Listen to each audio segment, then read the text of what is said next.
Now we're going to take another look at that graph of f. You notice I had more points than just b and c here, right? On the x-axis anyway. Suppose I identify an interval from a to d.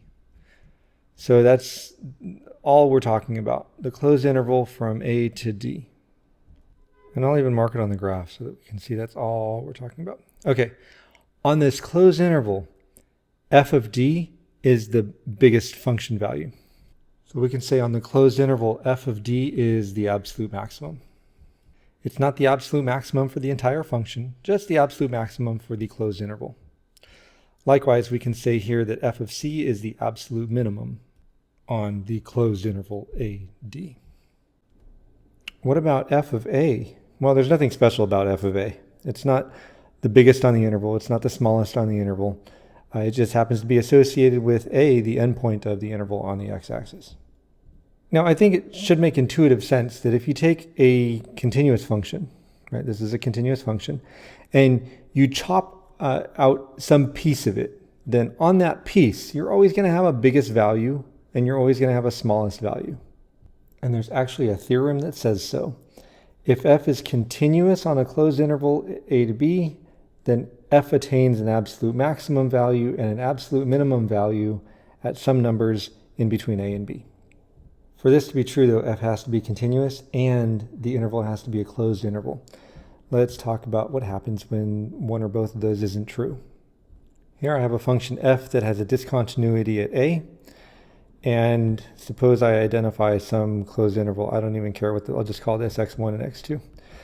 And what we see is from the left, we have a branch that ends, what looks like it would be a maximum, but has an open point. And then as we continue from a to the right, we have a point, that's f of a there, and it keeps going to the right. F has no local maximum. We would want it to be whatever number this open circle is, say L, it's the limit, as x approaches a from the left. But since it never attains that value, there is actually no local maximum. And that's happening because f is discontinuous. F does have a local minimum, though. F of a is actually a local minimum because there exists an open interval around a such that no function value is smaller than f of a. It's also true that f of a is an absolute minimum, or the absolute minimum, on the interval from x1 to x2. It may or may not be the absolute minimum value for the function. I don't know what happens here to the left. Maybe it keeps dipping down, maybe it comes back up. It doesn't matter. I don't care for this conversation. Now I have a function g that looks kind of like the f that we started with, but here I've identified an open interval on the x-axis from a to b. And you'll notice that b is associated with an output that is a local minimum for g. However, since a to b is an open interval, our function never attains the value g of b on that interval. Therefore, g has no minimum value on the open interval from a to b. No minimum value of any kind. Yeah, there exists a local maximum value at this point that I've just called c, g of c. So that's a local max. It's also an absolute maximum for the open interval from a to b, but the extreme value theorem says I'm guaranteed to have a local or an absolute maximum and an absolute minimum value on a closed interval. It doesn't say if you have an open interval then you can't have one. I'm just showing you cases in which we might have some fails. Now I'm going to change this up a little bit and I'm going to turn the interval from a to b into a closed interval. Now on this closed interval, we do have an absolute minimum, so I'll just write it in blue.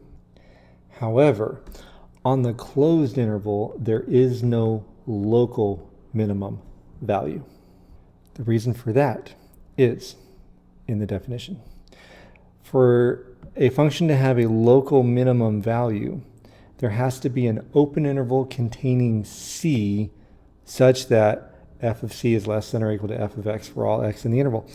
Within the interval from A to B, there is no open interval around B, right? It's the end point of the interval. So you can never have a local minimum or a local maximum at an endpoint. There's one more thing I want to say for this topic here. Way up here, I made a big old deal about the local maximum and the local minimum, their output values, right? And I want to, this hopefully will bring it home just a little bit more. Here we have the graph of the sine function, and we can see that it has local maximum values. It hits it, several times, local minimum values.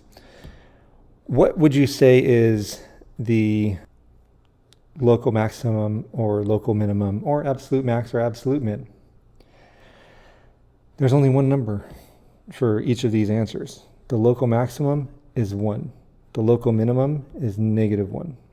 The absolute maximum is 1. The absolute minimum is -1. You can see that here, here, here. It hits that absolute maximum or the local maximum a bunch of times, but there's only one answer to what's the maximum. Likewise, it hits the local minimum a bunch of times, but there's only one local minimum value or absolute minimum value.